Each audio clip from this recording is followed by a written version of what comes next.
প্রায় 7 দিন যাবৎ একটানা বৃষ্টি চলছে। তা ঠান্ডা ঠান্ডা সবারই লেগেছে। আমার আলালের ঘরে দুলাল, তার তো একেবারে দারুণ নাক কান সব বন্ধ, সে খেতেই চাইছে না কিছু। আজ সকাল সকাল বেরোবে, 9:30টার মধ্যে বেরিয়ে যাবে। তা বললো আজ আমি ভাত খাবো না, আমার শরীরটা তো ভালো না, ঠান্ডা ঠান্ডা লেগেছে, আর খেতেই চাইছে না। তবে যাই হোক, পুজো টুজো দিতে গেল, আমি রান্নাঘরে চলে গেলাম। তারপরে ভর্তাটা দেখে বেশ থমকে দাঁড়ালো, বসে পড়লো খেতে।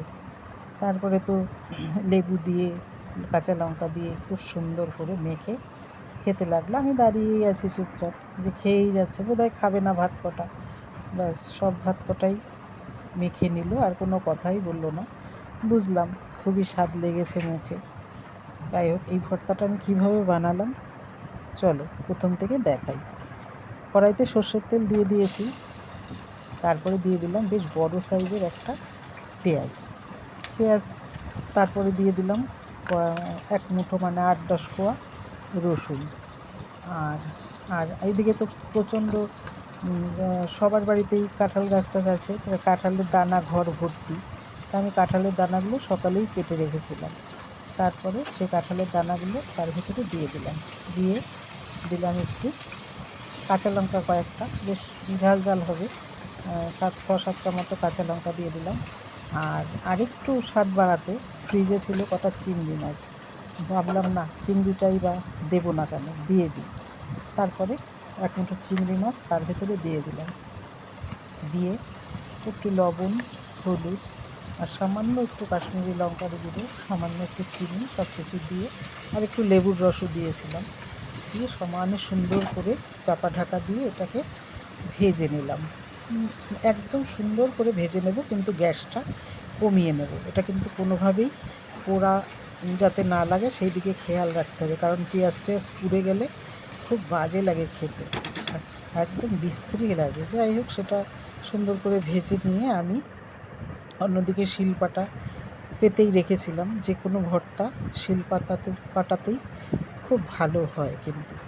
তা সুন্দর করে যখন মজে গেল, আমি তারপরে একটু লেবুর রস, সামান্য চিনিও তার ভেতরে দিয়ে দিলাম, দিয়ে আমি এটাকে এবার শিলপাটায় নামিয়ে নেব। আর এটা বাটতে অনেক সময় লাগবে, খুব একটা মিহি করে না বাটলেও হয়, একটু যদি মুখে দানা দানা পড়ে তাতে কিন্তু খারাপ লাগে না।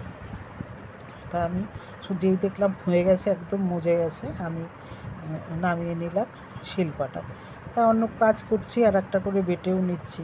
এই করে করে সুন্দর করে আমি এটাকে বেটে নিলাম। একটু সময় সাপেক্ষ, কিন্তু খেতে তো খুব সুন্দর হয়।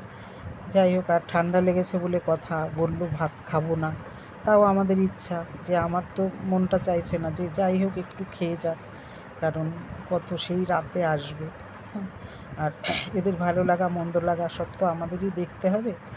যাই হোক, আমি দেখো সুন্দর করে এটাকে বেটে নিলাম, বেটে গরম গরম পরিবেশন করলাম। তোমাদের ভালো লাগলো? যদি ভালো লাগে তাহলে অবশ্যই লাইক কমেন্ট শেয়ার করো, আর তোমরাও এভাবেই ভর্তাটা বানিও। কেমন লাগলো আমার ভিডিওটা অবশ্যই জানিও। বৃষ্টি আবারও শুরু হয়ে গেছে, সকাল থেকে একটু কম ছিল, কিন্তু প্রচণ্ড গরম, যেই আর ঠিক আগের মতনই গরম শুরু হয়ে গেছে, এখন আবার বৃষ্টি পড়ছে। যাই হোক, তা এখন আমি চললাম, পরে আবার অন্য কোনো ভিডিও নিয়ে তোমাদের সাথে হাজির হয়ে যাব। সকলে ভালো থেকো, সুস্থ থেকো, আর অবশ্যই কিন্তু জানিও কেমন লাগলো আমার এই কাঁঠালের দানার ভর্তাটা।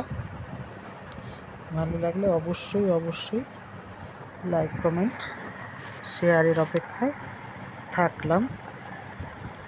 চললাম, টাটা।